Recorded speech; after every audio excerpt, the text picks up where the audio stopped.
के साइड का है, आप सबने पढ़ा होगा।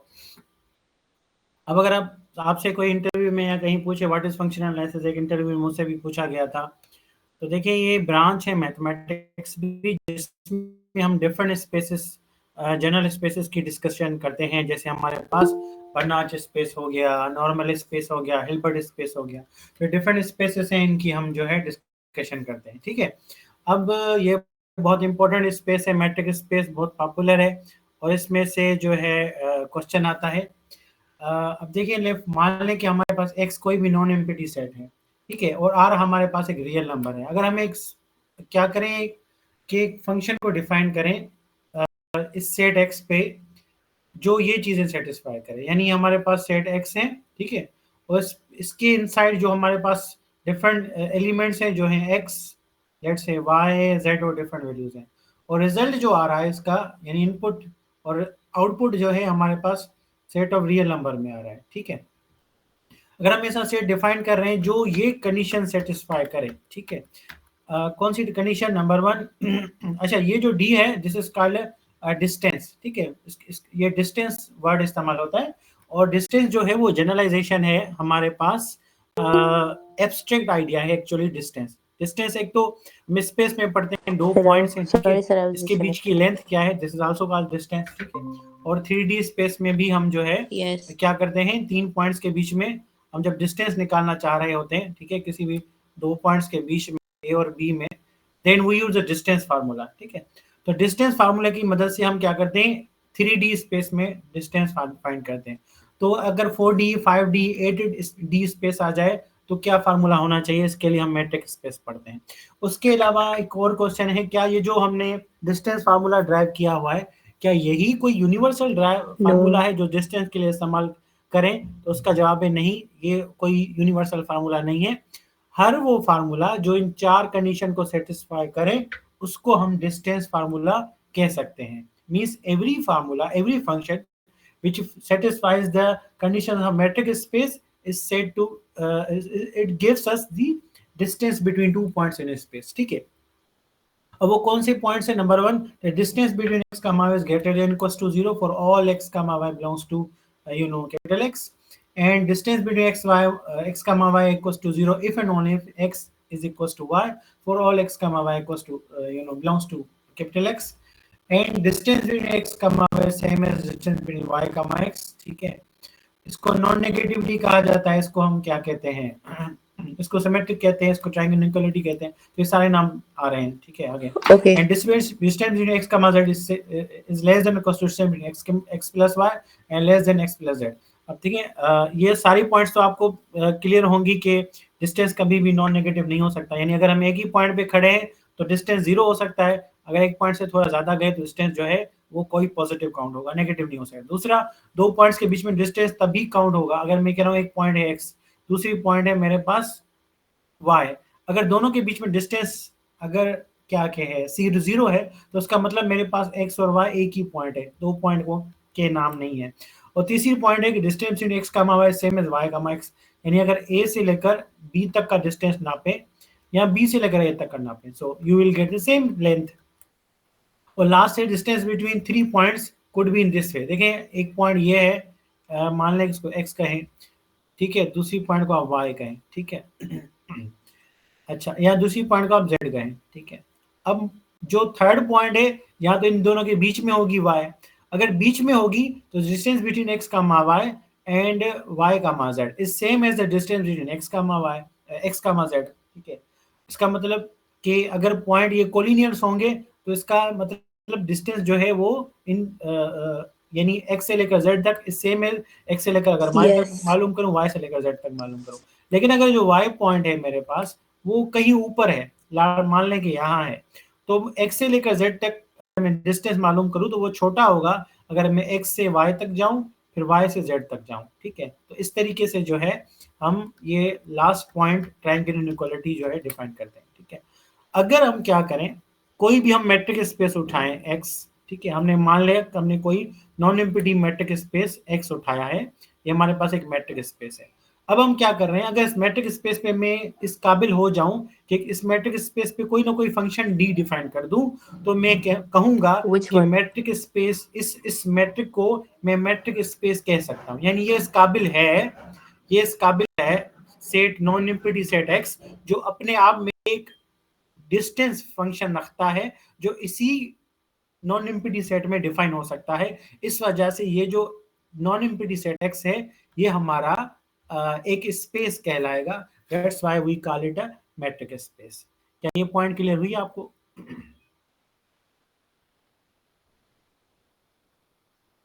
Yes sir. जी, इसमें कोई क्वेश्चन हो तो पूछ लें मैट्रिक स्पेस में।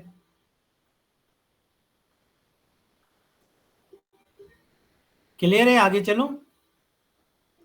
जी सर, आगे चलिए। ओके। अब देखिए अब कुछ मैट्रिक देखिए, अब हम जो है जब एमसीक्यूज के हवाले से पढ़ रहे हैं, तो यहाँ ये नहीं कि हम क्या करेंगे कि चीजों को प्रूफ करेंगे। यहाँ जो है कुछ स्टैंडर्ड्स फार्मूला बने हुए हैं जो हमें पता होने चाहिए, एमसीक्यूज में आते हैं। आप में से जिसने टेस्ट दिए, they are very much familiar about this one, ठीक है।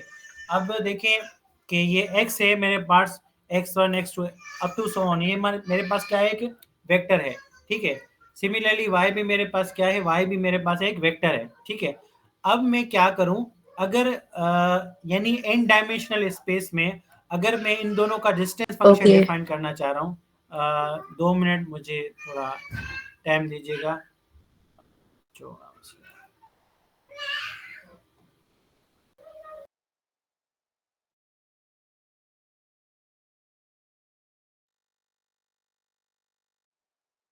Sorry?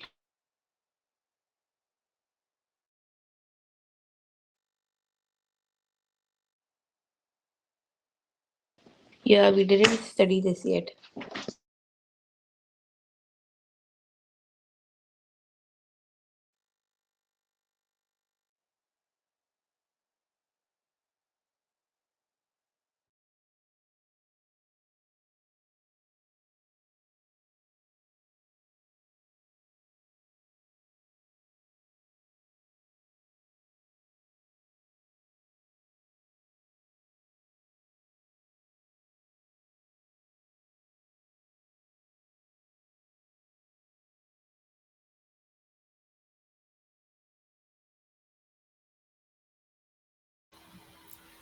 Sorry for wait, actually थोड़ा लाउड था बच्चों का, तो डोर्स वगैरह में बंद कर रहा था। अब देखिए कुछ स्टैंडर्ड में कह रहा हूँ कि फंक्शन है हमारे पास, जैसे x है हमारे पास एन डायमेंशनल में वेक्टर है, y मेरे पास एन डायमेंशनल वेक्टर है, ठीक है। Yes. तो अगर मैं क्या करूं, एक फंक्शन डिफाइन करूं that is nothing but the sum of the mod of their elements. यानी इसको अगर ओपन करना चाहें तो हम ऐसे लिखेंगे कि like No, no. x1 minus y1, ठीक है, देन प्लस मोड में x2 In minus physics, we y2 were like doing plus expansion of so gases. On up to, यहाँ होगा हमारे पास xn, ठीक है, माइनस yn। अगर मैं क्या करूँ, सबका सम करूं, ठीक है, Yes. So this is nothing but the distance between x comma y, ठीक है। तो this is one of the most popular distance function जो हम यूज करते हैं एन Okay. डायमेंशनल स्पेस में। इक्विलिब्रियम स्पेस आपको पता है, आर एन स्पेस को हम इक्विलिब्रियम स्पेस कहते हैं, ठीक है। अच्छा, उसके अलावा एक और Sorry? स्पेस होता Yeah, I है have that one is called question. LP space. Like, अब एलपी स्पेस how क्या होता do है, like अगर मैं क्या करूं कि gases expand? मैं वो I सारी have the sequence answer. Like, I उठाऊं can say in my own जिसका जो words. सम है वो Can I say फाइनाइट हो, like ठीक है। it is compressible? तो अगर Compressible? मैं उसको डिफाइन करना चाहूं, सो दिस इज नथिंग बट उन सारे टर्म्स को मैं एक्स यानी ऐसे रखूं कि x1 पावर p, ठीक है, पावर p कुछ भी हो Question सकता है, was 2 3 4 like how whatsoever, plus gases expand. x2 power p, so on So up the to answer I wrote by myself xn was that gases are power p, easily ठीक है। compressible. तो ये That's why इसका they सम जो can है अगर be finite आ जाए, कोई सीक्वेंस हो expanded. जिसके मैं xn तक फाइंड करूं या x एक्चुअली इन्फिनिटी तक फाइंड कर दें, अगर उसका रिजल्ट फाइनाइट आ जाए तो इसको हम xp स्पेस कहेंगे। यानी वो सारी सीक्वेंस हम उठाएं जो ऐसी हैं कि जिसके इनफाइनाइट सम का सम फाइनाइट आ जाए, और वो एलपी स्पेस में हम यानी कि स्पेस बनाए, एक बड़ा Yes. स्पेस बनाए, इसमें हर वो x1 अप टू xn, वो सारी सीक्वेंस पॉसिबल सीक्वेंस लगाएं जो इस स्पेस में हम पुट कर दें, तो इस स्पेस को हम कहते हैं एलपी स्पेस, ठीक है। और ये जो है उसकी सैंपल है, और ये जो है उसका दो उस एलपी स्पेस में दो पॉइंट्स के बीच का डिस्टेंस फाइंड करने का फार्मूला है, ठीक है। तो ये आप सबको पता होना चाहिए, you can easily open this and Okay. Check out, ठीक है। और देखिए ये और इंडिविजुअल सम होता है, इट डजंट मीन कि इसको मैं कैंसिल कर दूं, this is not right.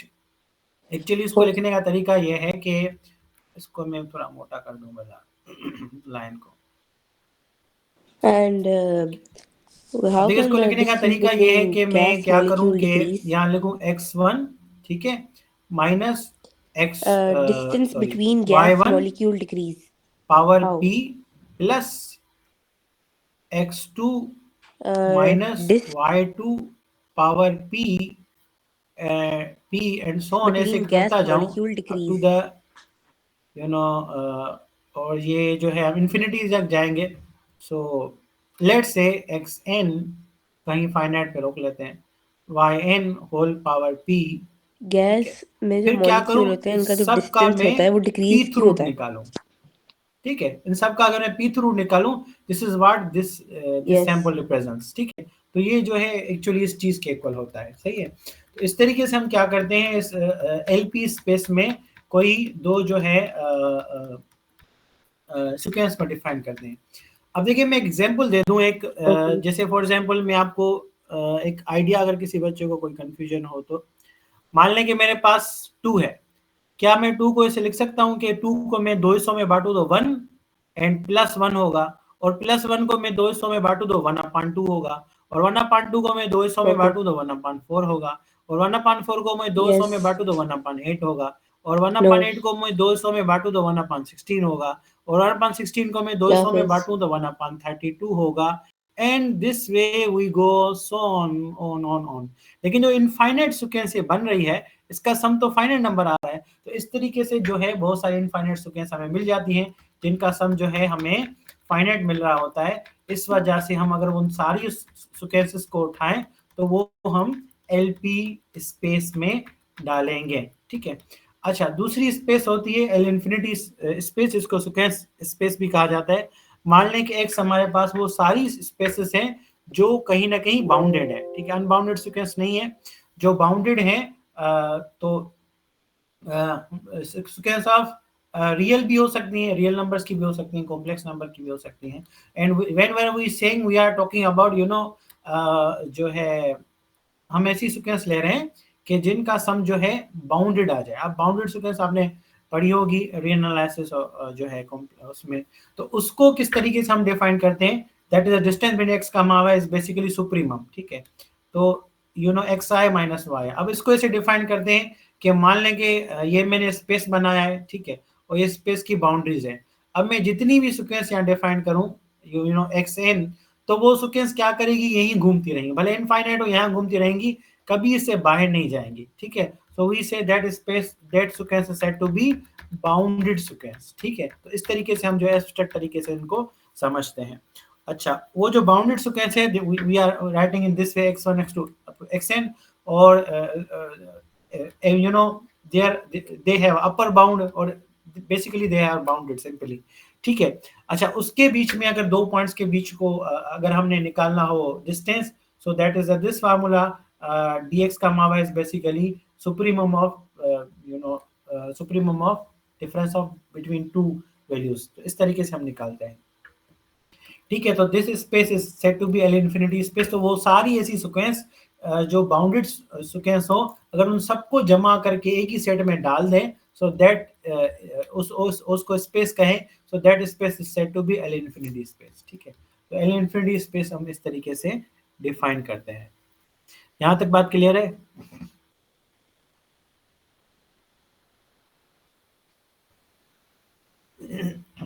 Ji, anybody late me no कि अगर कोई क्वेश्चन हो। देखें ये स्पेसेस है, इसी स्पेसेस पे ही हम ज़्यादा चीज़ें डिफाइन करेंगे।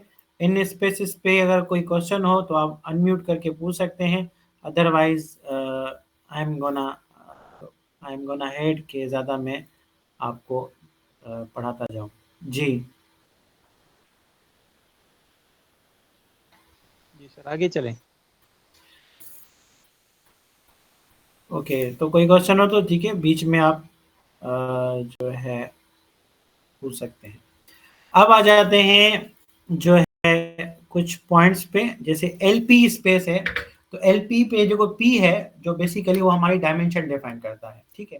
For P equals to 2, L2 space या in case P equals to 2, we have famous Hilbert sequence. ये बात माइंड में रखें, एलपी स्पेस में जब P2 पुट करते हैं तो हिल्बर्ट स्पेस हमारे पास हो जाता है, और हिल्बर्ट स्पेस का ये फार्मूला है, तो इसको बहुत अच्छी तरीके से ज़हन नशीन कर लें, बहुत दफ़ा आया हुआ है।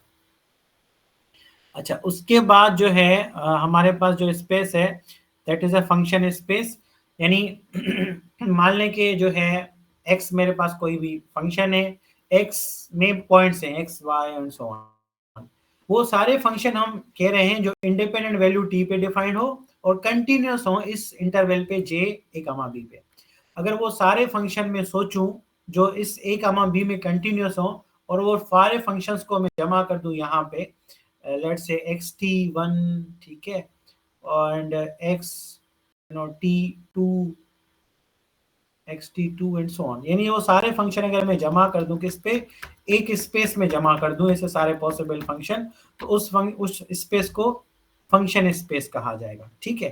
तो we usually write j is a open interval और इंडिपेंडेंट वेरिएबल आप t मान लें जिसमें वो फंक्शन डिफाइन कर रहे हैं, सो इस तरीके से जो है उसको फंक्शन स्पेस कहा जाएगा, ठीक है।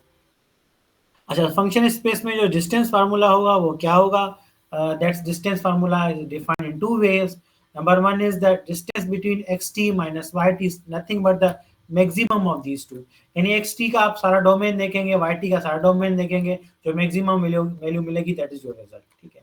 सिमिलरली इस तरीके से डिफाइन किया जाता है integral of a to b xt minus yt और dt, अगर आप सॉल्व कर पाए, यानी इट डिपेंड्स कि इन दोनों में से आपको जो आसान लगे वो आप जो है चूज करें, वो था दी अवेलेबल ऑप्शंस, ठीक है। अब जो है जो पॉइंट्स आने वाले हैं, ये तो इंट्रोडक्शन था इस स्पेसेस का। अब हम कह रहे हैं कि ये जो फंक्शन स्पेस है ये भी एक मैट्रिक स्पेस है, जबकि जो स्पेसेस है R n space, Euclidean space, L p space, L infinity space, function space, ये सारे के सारे स्पेसेस क्या हैं, मैट्रिक स्पेस हैं। क्यों मैट्रिक स्पेस कह रहे हैं, क्योंकि इन सब पे हम कोई ना कोई मैट्रिक डिस्टेंस फंक्शन डिफाइन कर पा रहे हैं, सही है। अच्छा, उसके बाद एक और स्पेस आता है जिसको सूडो स्पेस कहा जाता है, इसके एमसीक्यूज पे आते हैं।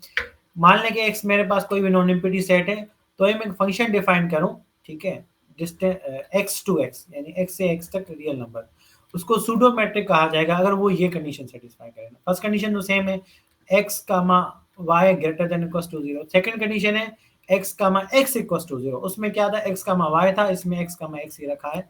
और थर्ड कंडीशन है x, y same as y, x। और फोर्थ कंडीशन है x, y is less than और equal to x, z plus y, z, y।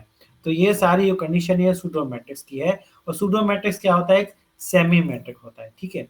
अब उसमें कुछ एग्जांपल्स हम डाल सकते हैं जो सॉरी, जो सूडो मैट्रिक्स है लेकिन मैट्रिक नहीं है।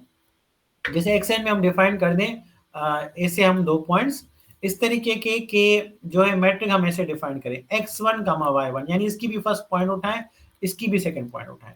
अब ये सूडो मैट्रिक होगा लेकिन मैट्रिक नहीं होगा, ठीक है। बाकी तो सारी पॉइंट्स में कोई इशू नहीं होगा। जब सेकंड पॉइंट पे आएंगे तो सेकंड पॉइंट क्या कहती है कि x, x जब मैट्रिक में हम पढ़ते थे तो हम क्या करते हैं, x, y equal to 0 if and only if x is equal to y, ठीक है, ये हम पढ़ते थे। लेकिन अगर आप बात सोचें, अगर मैं क्या करूं, मैं x, y इक्वल टू 0 लूं इस कंडीशन में और इस मैट्रिक्स को लूं, तो प्रूफ क्या होगा कि x1 इक्वल टू y1। अगर x1 y1 के इक्वल है डजंट मीन कि x इक्वल टू y, ठीक है। अगर दो फर्स्ट कोऑर्डिनेट दो पॉइंट्स का सेम है तो उसका ये थोड़ी मतलब है कि ये जो 2 डायमेंशनल कोऑर्डिनेट x, y है और y, x है वो इक्वल है, नहीं, ऐसा तो नहीं हो सकता, ठीक है। वी कैन से कि सेम लाइन पे हैं but they are not same. तो इस तरीके से जो हम कह सकते हैं कि ये जो एग्जांपल है हमारा, ये सूडो मैट्रिक्स तो सेटिस्फाई कर रहा है लेकिन मैट्रिक स्पेस नहीं हो रहा। सिमिलरली हम एक और एग्जांपल उठा लेते हैं जो हमारे पास सूडो मैट्रिक है लेकिन मैट्रिक नहीं है। सॉरी, फॉर एग्जाम्पल एक्स हमारे पास कोई भी कंटिन्यूस फंक्शन है, रियल फंक्शन है, जो डिफाइन कर रहे हैं 0,1 पे। अब फंक्शन जो है वो इस तरीके से डिफाइन कर रहे हैं कि this function is defined, this is equal when it is equal in particular point. कोई एक पॉइंट पे ये दोनों इक्वल होंगे। फॉर एग्जाम्पल मैं आपको एग्जाम्पल दूं कि अगर मैं आपसे पूछूं कि sine x is equal to cos x, sorry अगर ये ना सही नहीं लिखा, if I say sin x is equal to cos x, अगर मैं कहूं तो आप क्या कहेंगे, क्या ये बात सही है? Obviously this is not equal. हाँ, किसी किसी पॉइंट पे इक्वल हो जाते हैं। अगर मैं साइन 45 डिग्री लूं, cos 45 डिग्री लूं या उनके मल्टीपल लूं, then they are equal, otherwise they are not equal. ठीक है, तो कुछ पॉइंट्स पे तो इक्वल हो जाएंगे लेकिन सारी जगह पे इक्वल नहीं होंगे। इसका मतलब ये हुआ कि अगर मैं यहाँ भी एक्स नॉट रखूं, यहाँ भी एक्स नॉट, यानी एक पॉइंट रखूं, then they could be equal but not for all the points they are equal. तो इसका मतलब सूडो मैट्रिक्स जब रखेंगे, यहाँ एक्स नॉट रखेंगे तो यहाँ भी एक्स नॉट रखेंगे, तो सेम पॉइंट पे इक्वल हो सकते हैं, दूसरी पॉइंट पे इक्वल नहीं हो सकते। तो ये जो फंक्शन स्पेस जो होगा, ये जो हम डिफाइन कर रहे हैं किसी पर्टिकुलर पॉइंट पे, ठीक है, तो ये हमारा जो है सूडो मैट्रिक होगा लेकिन मैट्रिक नहीं होगा। ठीक है, तो वी आर सेइंग कि this is for fixed point is pseudo but not matric space.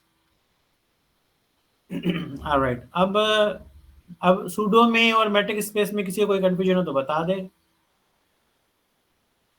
Sir दोनों में जो है ना मेन डिफरेंस क्या बना मैट्रिक की डेफिनेशन में और सूडो मैट्रिक में?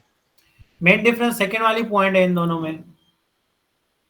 अगर आप इजीली याद करना चाहते हैं तो इसमें ये जो सेकंड पॉइंट है इसमें x कामा x होता है और उसमें x कामा y होता है। अगर आप सीधा याद करना चाहते हैं तो ये है, और कौन से पूछ रहे हैं तो वो बताएं। जी सर, कॉन्सेप्ट भी सूडो मैट्रिक का। ओके, अब देखिए मैं आपको ये कह रहा हूं कि मेरे पास पॉइंट है x1 comma y1 equals to x2 comma y2। ये दो ऑर्डर पेयर्स हैं। अब ये दो ऑर्डर पेयर्स कब इक्वल होंगे आप बता सकते हैं? जब x1 इक्वल होगा x2 के। इसको मैं कैपिटल X कह रहा हूं, सही है, इसको मैं कैपिटल X कह रहा हूं, इसको मैं कैपिटल Y कह रहा हूं जी। कब होंगे इक्वल? जब जब x1 और x2 इक्वल होंगे। सिर्फ एक ही पॉइंट y1 को इक्वल होना जरूरी नहीं है। जी सर, ये भी जरूरी है। यानी हम कहेंगे ये इक्वल है जब x1 बराबर हो x2 के और y1 बराबर हो y2 के, यही होता है, सही है। अब जी सर। मैट्रिक स्पेस में ये कह रहा है कि ये दो पॉइंट्स, दो टू डायमेंशनल में दो पॉइंट्स हैं, अगर इनका डिस्टेंस 0 होगा तो तभी पॉसिबल है जब x और y आपस में इक्वल हो। So this is x equal to this is y। तो ये तभी पॉसिबल है जब x1 x2 के इक्वल हो, y1 y2 के इक्वल हो, सही है। So we are saying x का y equals to 0 if and only if x equals to y। ठीक है, अब x इक्वल्स टू y है तो x1 x2 के इक्वल और y1 y2 के इक्वल। ये बात समझ में आई? जी सर। ये हुआ मैट्रिक स्पेस। अब मैं आपको सूडो मैट्रिक्स का इसी में एग्जांपल दूंगा, यू कैन इजीली अंडरस्टैंड। अब सूडो मैट्रिक्स क्या कहता है? सूडो मैट्रिक्स कहता है कि आप क्या करें कि आप x का मैक्स ही ले। x का मैक्स से क्या मुराद कि मैं एक ही पॉइंट ले रहा हूं। देखें, let's say distance between x comma x is equals to 0। अब मैं इसका एग्जांपल लूंगा और यहाँ पे मैं मैट्रिक्स डिफाइन कर रहा हूँ कि भाई मैं मैट्रिक्स इस तरीके से डिफाइन कर रहा हूँ कि जो है पॉइंट्स तो मैं दो ही ले रहा हूँ स्पेस में। देखिए मैं ऐसे लिख रहा हूँ कि पॉइंट तो स्पेस में मैं दो ही ले रहा हूँ, x1 कामा y1 और दूसरी पॉइंट में ले रहा हूँ कि x2 कामा y2। लेकिन मैं डिस्टेंस फंक्शन ऐसे डिफाइन कर रहा हूं कि मैं दोनों के फर्स्ट ऑर्डर पेयर ले रहा हूं, बजाय दोनों के सेकेंड ऑर्डर पेयर भी लेने के मैं सिर्फ फर्स्ट ऑर्डर पेयर ले रहा हूं, x2 माइनस x1। सॉरी, हाँ x2, अगर मैं सॉरी मैंने यहाँ लिखना था चलो इसे भी डिफाइन कर सकते हैं कि x2 माइनस x1, क्या कर रहा हूं, दोनों के फर्स्ट ऑर्डर पेयर लिख रहा हूं। सही है। अगर सूडो मैट्रिक्स की बात की जाए तो सूडो मैट्रिक्स क्या कहता है कि भाई x कामा x रखो, तो मैं कहूंगा ये इक्वल 0 कब होगा, जब x1 इक्वल हो x2 के। ठीक है, अगर x1 x2 के इक्वल है तो इसका क्या मतलब कि x और y आपस में इक्वल हैं।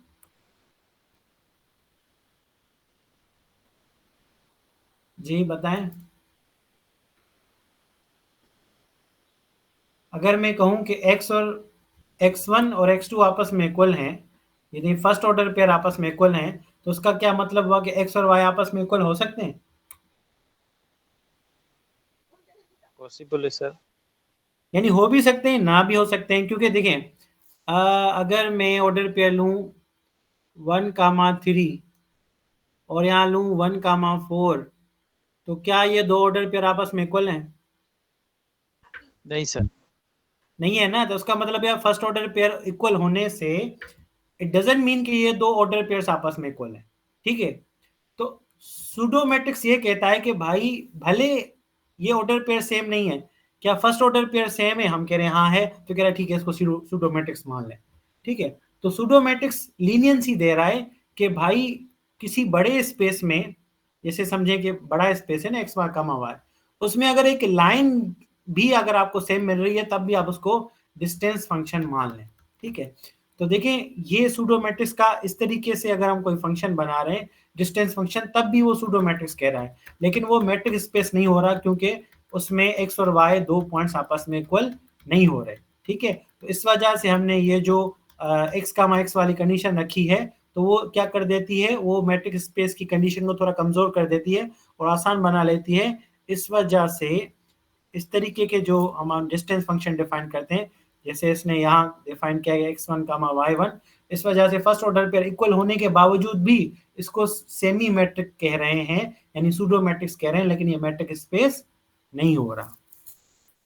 बात समझ में आई। जी सर ठीक, थैंक बात क्लियर हुई। यू।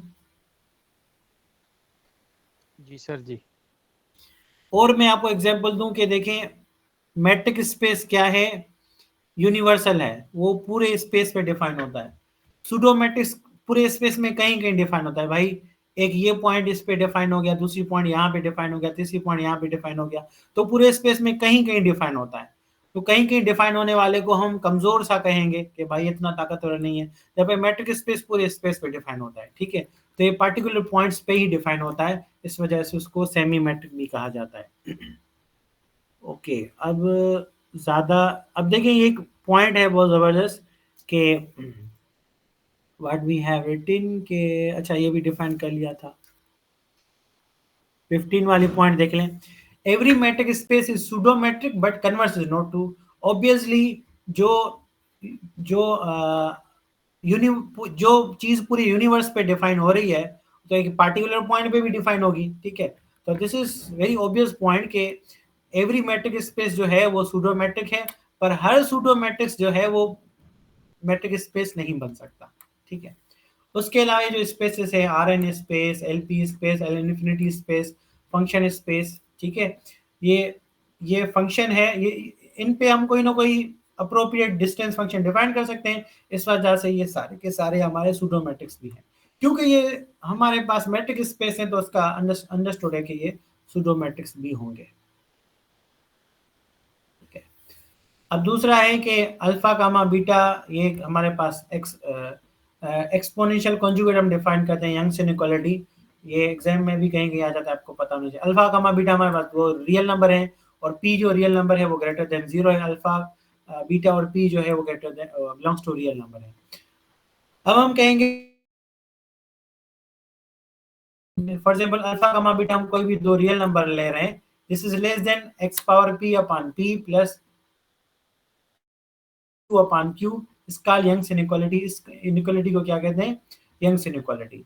अब अगर P जो है उसकी वैल्यू 1/p है तो q की वैल्यू 1/q इस मदद से निकालते हैं, 1/p plus 1/q equals to 1। इस तरीके से जो है इन दोनों p और q की वैल्यू निकालते हैं, and they are said to be conjugate exponent of each other। सही है, तो हम कहेंगे q is a conjugate exponent of p and p is a conjugate exponent of p q। ठीक है, अगर जो है यहाँ एग्जांपल भी है, if p is greater than 0 then 1/p plus 1 then q is called conjugate exponent of p। ये अच्छा डिस्कस किया हुआ है। Sir p greater than q is conjugate exponent of p। तो क्या करें, अगर इसको आप सिंपलीफाई करने की कोशिश करें, you will reach at this result। तो ये रिजल्ट भी आपको पता होना चाहिए जी कोई किसी का क्वेश्चन था? स्क्रीन शो नहीं हो रही। स्क्रीन शो नहीं हो रही?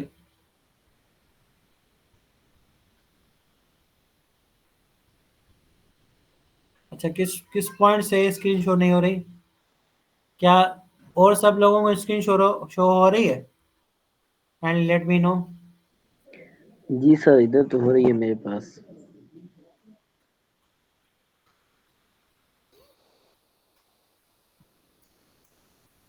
आप एक दफ़ा अपना कनेक्शन इंटरनेट वगैरह चेक कर लें अगर क्या इशू है, या फिर और सबको शो हो रही है, लेट मी नो तो मैं जो है स्टार्ट कंटिन्यू करूं।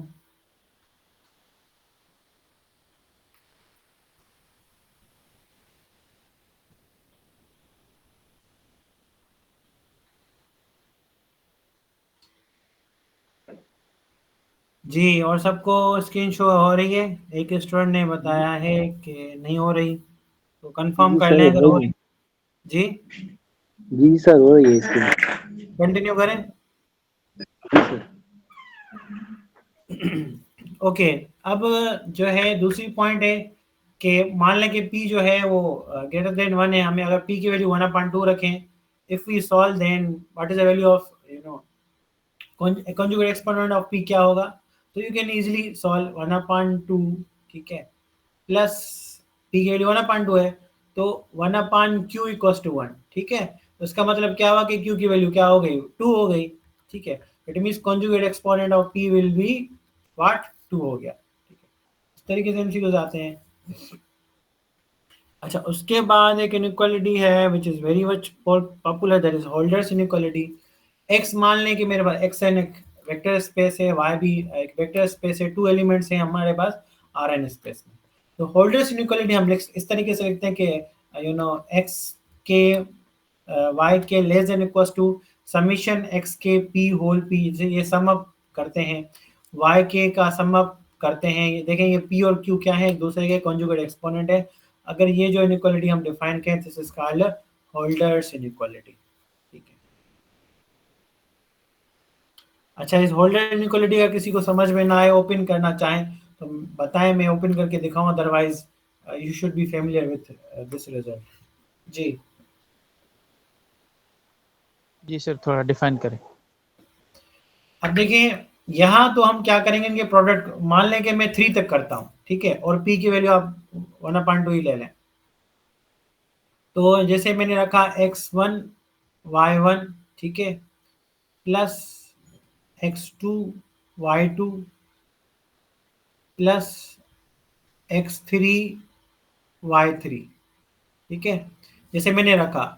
Now this is equals to, अब मुझे मान लें कि p की वैल्यू मैं 1/2 लूँ तो q की वैल्यू 1/2 होगी। तो मुझे यहाँ क्या करना पड़ेगा? यहाँ ये रखना पड़ेगा कि x1 power 2 plus x2 power 2, ठीक है, प्लस x3 पावर 2। अब इस सबको मैं मल्टीप्लाई करूंगा, अच्छा होल, देखिए ये मैंने पावर 2 दे दिया। अब पावर 2 की वजह से मुझे 1/2 भी देना पड़ेगा यहाँ पे। इसको मैं मल्टीप्लाई करूंगा और q की वैल्यू भी एक से लिखूंगा, जैसे कि x1 whole square plus x2 whole square plus x3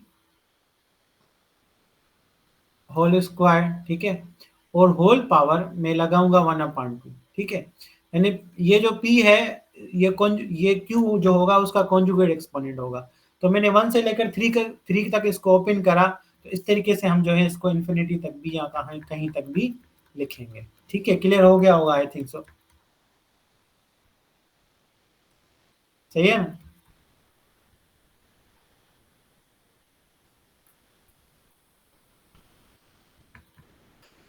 okay, तो देखें इस तरीके से जो हम जो है होल्डर्स इनइक्वालिटी को लिखते हैं। अच्छा, एक इंपॉर्टेंट रिजल्ट है, अगर p की वैल्यू हम 2 मान लें, ठीक है, तो q की वैल्यू भी 2 मिलेगी। तो ये जो इनइक्वालिटी है इसको कोशी-स्क्वायर इनइक्वालिटी कहा जाता है और बहुत इंपॉर्टेंट है और बहुत ज़्यादा एग्जाम्स में आई हुई है। तो you should be familiar with this result very much. ठीक है,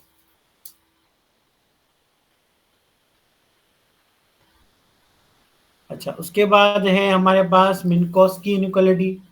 ये भी देखें सेम तरीके से कि अगर हमारे पास xn एक सीक्वेंस है, yn सीक्वेंस है, 2 एलिमेंट्स हैं और p greater than equal to 1 है, यानी 1 2 3 कुछ भी आप उठा लें, तो जिसका सम करेंगे this is less than equal to sum of this one plus sum of that one. ठीक है, इसका सिंपल हम करते हैं कि x प्लस वाई, ठीक है, मोड में लगाएं less than equal to mod of x plus mod of y।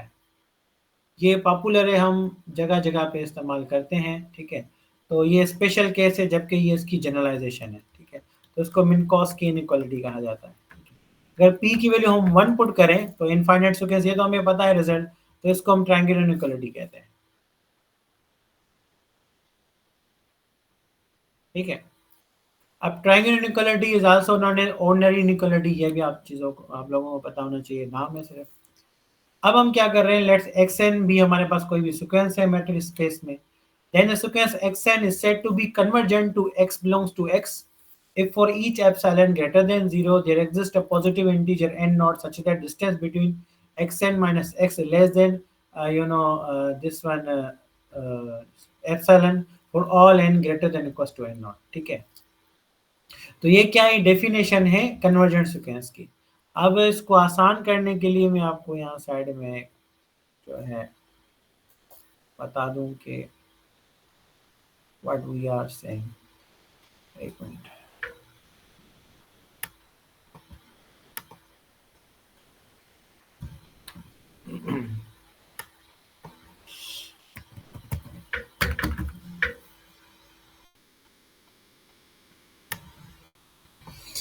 अब देखें कि मेरे पास, मान लें कि ये मेरे पास एक स्पेस है,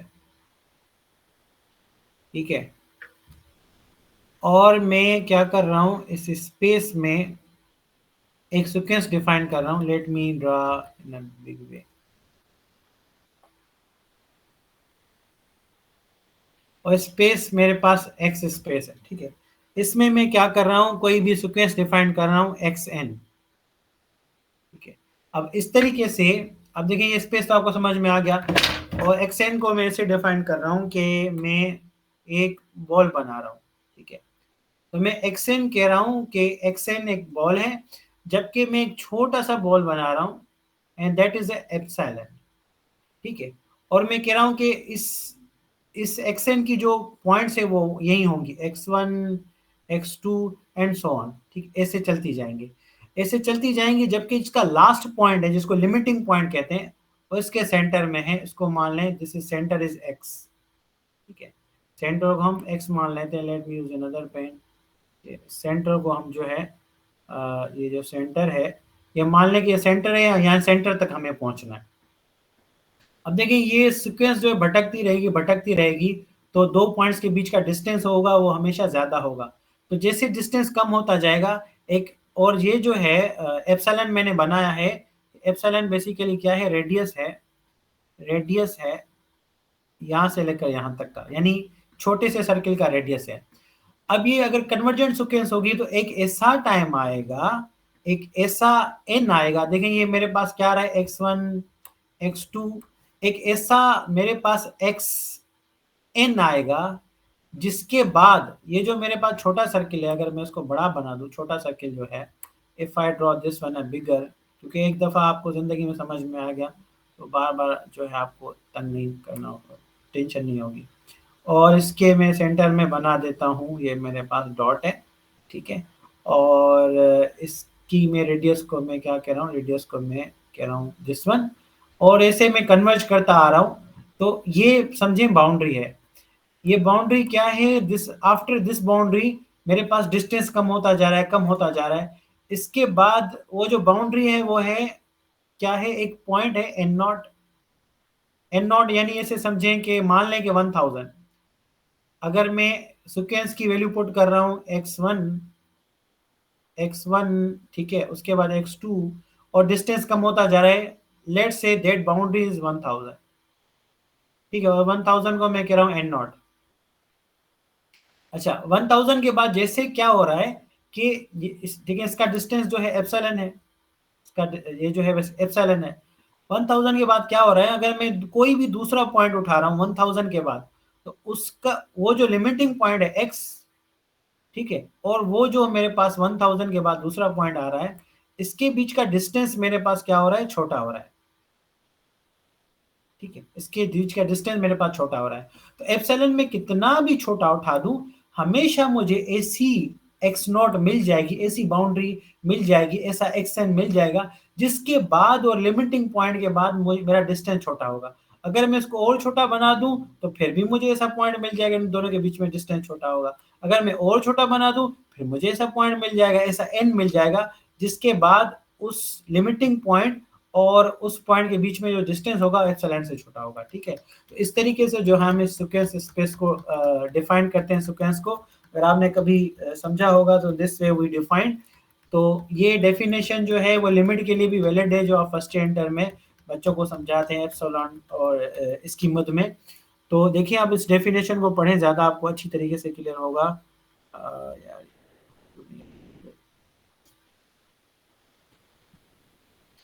तो एक मिनट जी।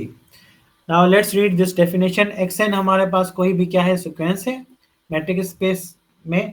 तो हम कह रहे हैं एक्सएन जो है is said to be convergent किसी भी एक पॉइंट एक्स पे, इफ फॉर ईच एप्सिलॉन, हम कोई भी सर्किल बना रहे हैं, for there exist a positive, हमें कोई एन ना एन मिल जाएगा such that x distance x n और एक्स के बीच में छोटा होगा, वो सारे, अगर हम वो एन नॉट ढूंढ लेते हैं तो उसके बाद वो सारे जो बड़े एन होंगे उसके बाद उनके बीच का डिस्टेंस जो है वो छोटा होगा।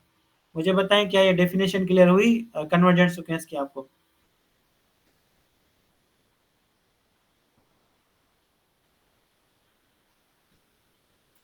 जी बताएं, कन्वर्जेंट सीक्वेंस की डेफिनेशन क्लियर हुई आपको?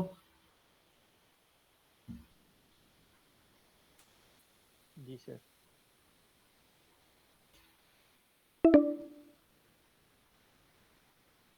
Clear sir, clear. क्लियर है, ओके। देखिए, ये बहुत इंपॉर्टेंट पॉइंट्स हैं, ये समझते जाएं तो आपको आसानी होगी, अदरवाइज सर आप एक कहेंगे और पता नहीं। जी सर, ये एक और रिक्वेस्ट है कि काइंडली आप जो नोट्स हैं ना वो देर से शेयर कर रहे हैं ड्राइव पर, जी जी। तो लेक्चर के बाद ही ड्राइव पर सेंड करें ना, तो हम शेयर तो करें ना एटलीस्ट। अब देखिए, हाँ, असल में जैसे मेरी ये स्ट्रेटेजी है, जैसे एक सब्जेक्ट कंप्लीट होता है तो फिर मैं सेंड करता हूँ। अब फंक्शनल एनालिसिस जैसे कंप्लीट होगा तो बाद में मैं शेयर करूंगा, ठीक है। अदरवाइज जो है ये होगा कि मेरे जो नोट्स हैं वो फिर पब्लिश हो जाएंगे। तो मैं कह रहा हूँ जैसे मैं जैसे सब्जेक्ट कवर कर लूँ तो मैं आपसे शेयर करता जाऊंगा, सही है। बाकी रिकॉर्डिंग तो आपसे वैसे भी शेयर हो रही है, तो रिकॉर्डिंग से आपकी मर्जी भले फेयर कर सकते हैं, ठीक है। फिलहाल आप समझने पे फोकस करें, जैसे समझने में आ जाए उस लेक्चर को 2-3 दफ़ा सुने, और उसके बाद जब मैं नोट्स आपको शेयर करूंगा तो शेयर करने की भी जरूरत नहीं है, आपको समझे हुए हैं तो आप प्रिंट निकलवा लें, बात खत्म। आपको क्यों अपना टाइम वेस्ट करें लिखने पे, ठीक है। हाँ, उसको देख देख कर आप अपनी कॉपी पे प्रैक्टिस करें, लेकिन आप प्रिंट निकलवा लें मेरे नोट्स, इतना इशू है नहीं, ठीक है। इतना टाइम सेव करेंगे, फिलहाल सारा ध्यान जो है समझने पे लगाएं। Is this clear? Clear sir. Alright, अब देखिए, दूसरी हम पॉइंट करते हैं कि if the sequence x n is convergent to x, अगर एक्सएन सीक्वेंस है वो कन्वर्जेंट एक्स की तरफ कर रहे हैं, we write is x n converges to x, and we write in this way, हमें पता है कि हम लिमिट को ऐसे ही लिखते हैं, इन्फिनिटी वाली लिमिट को, ठीक है। अच्छा, एक और भी तरीका है इसको डिफाइन करने का कि सीक्वेंस एक्स से लेकर x n said to be convergent to मान लें कि किसी लिमिटिंग पॉइंट L पे if the distance between xn, L is equal to 0, यानी डिस्टेंस की बात करें तो मैं अगर क्या कर दूं, n गोज टू इन्फिनिटी, यानी n गोज टू इन्फिनिटी, तो xn किसकी तरफ जाएगा, L की तरफ, और distance between L L is basically 0, ठीक है। तो इस तरीके से हम जो है इसको डिफाइन कर सकते हैं कि where L is a limit, तो लिमिट पॉइंट आगे तो इनके बीच का डिस्टेंस 0 हो जाएगा। तो इस तरीके से डिस्टेंस की मुझसे भी हम जो है लिमिट डिफाइन कर सकते हैं। अच्छा, अब उसमें एक दो एग्जांपल है convergent and non convergent sequence की। जैसे मान लें कि 0,1 है, इसमें 0 शामिल नहीं है जबकि 1 शामिल है। अब ये यूजुअल मैट्रिक है, ठीक है। अब ये देखिए हम सीक्वेंस बना रहे हैं 1/n की। अब देखिए n इन्फिनिटी तक जाएगा तो रिजल्ट क्या आएगा 1, ठीक है। ये कन्वर्जेंट सीक्वेंस है बिकॉज ये कन्वर्जेंट सीक्वेंस नहीं है, सॉरी, क्योंकि जब इसका रिजल्ट निकाल रहे हैं तो इसका रिजल्ट क्या आ रहा है, इसका रिजल्ट आ रहा है 0, इन्फिनिटी डाल रहे हैं तो इसका रिजल्ट 0 आ रहा है, जो इस स्पेस में यानी x में बिलोंग नहीं कर रहा। इस वजह से हम कहेंगे ये कन्वर्जेंट सीक्वेंस नहीं है, ठीक है। तो कन्वर्जेंट नॉन कन्वर्जेंट सीक्वेंस के कुछ एग्जांपल्स यहाँ लिखे हैं तो आपको बताने चाहिए।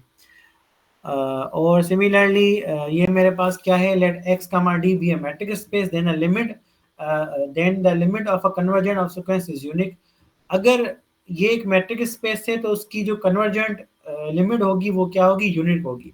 यानी अगर किसी भी सीक्वेंस की लिमिट अगर एग्जिस्ट करेगी तो वो एक ही करेगी, एक ही पॉइंट पे कन्वर्ज करेगी, दो पॉइंट पे कन्वर्ज नहीं कर सकती, ठीक है। तो फर्स्ट एंटर में भी आपने ये पढ़ा होगा। उसके अलावा मान लें कि xn मेरे पास कोई भी मैट्रिक स्पेस है और जो है xn एक सीक्वेंस है जो x की तरफ कन्वर्ज कर रही है, yn सीक्वेंस है जो y की तरफ कन्वर्ज कर रही है, और दोनों x में डिफाइन किए हुए हैं। और अगर हम उनके बीच में जो है इस तरीके से डिस्टेंस फंक्शन बना दें तो डिस्टेंस फंक्शन जो है उसकी लिमिट जो है और उसके लिमिटिंग की लिमिट है वो भी सेम रहेगी।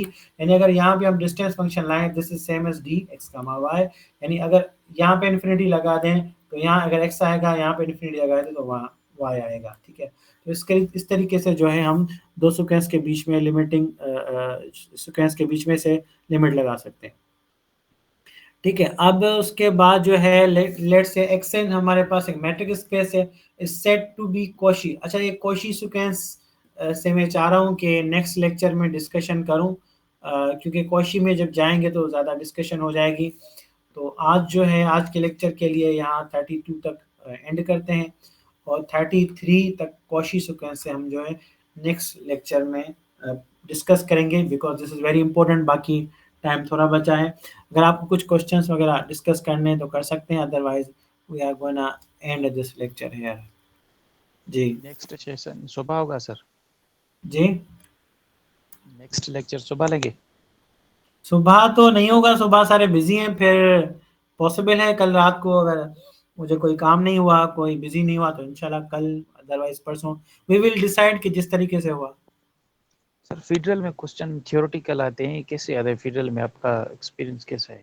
तो देखिए फेडरल में मैंने जो पॉइंट्स पढ़ाए हैं यहीं में से आते हैं, मैट्रिक स्पेस में से आते हैं, और जो है डिफरेंट क्वेश्चन देखिए बहुत, ये सारे वो पॉइंट्स मैंने लिखे हैं जो कहीं ना कहीं एग्जाम में आए हुए हैं, और these are the most important point. हम पूरी थ्योरी तो नहीं पढ़ेंगे, पूरी थ्योरी पढ़ने के लिए ऑब्वियसली लोग तो इसमें पीएचडी करते हैं, लेकिन कहने का मतलब ये कि वो सारे पॉइंट्स जो हमने डिस्कस किए हुए हैं यही पॉइंट्स आप एग्जाम में देखेंगे, और हमने एमसीक्यूज के हवाले से ही लिखा हुआ है। ठीक है।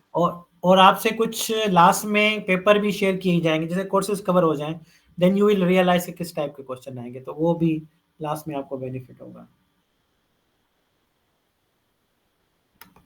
ठीक है। उसके अलावा अगर किसी का कोई क्वेश्चन हो तो पूछ लें।